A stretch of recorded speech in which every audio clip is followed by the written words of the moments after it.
Akiwa tu kisema maisha ni ngumu kunje simu na jibamba.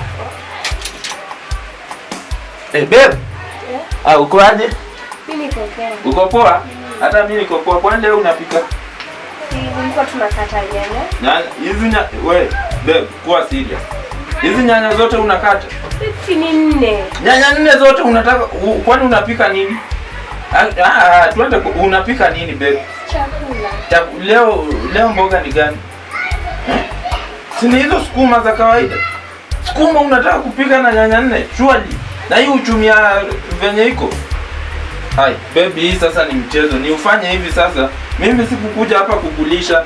Mwanamke tu mwenye mwanamke uko na akili unapika aje na nyanya 4 zote wewe? Hakuna, hebu songa hivi.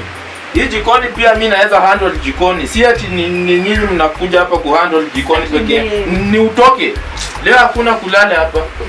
Sasa juu mmepewa kuhandle jikoni, mna misuse tu vitu. Enda huko bado. Abi. Rada sasa hivi usiku bana.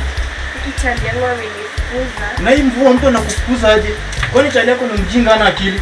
Mbona kufukuza na hii mvua? Anasema tena ni hiyo ni ujinga bana. Nyang'ani. Hebu ingia huko kwanza. Ya. Alinifukuza kidhalia nitasafa. Tunaendelea. Nimepata pazuri.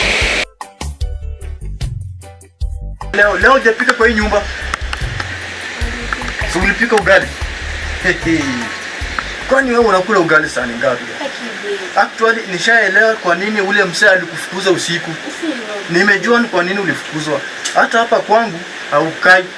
Toka tu uende. Hata unga, unamaliza unga ndo mzima. Wewe enda tu bana. Mimi hata mambo wewe enda tu bana. Mimi mambo yako sitaki kujua. Si utoke. Enda. Wewe nini? Si wewe enda rudi kwa hiyo msee wako bana. Sawa. Hata kama walisema watu wanaone kama ngoima huku kwangu hapana bana. Unga ndo hapana bana. Haya ndo madhara ya kuoa mtoto wa mtu kwa mkopo.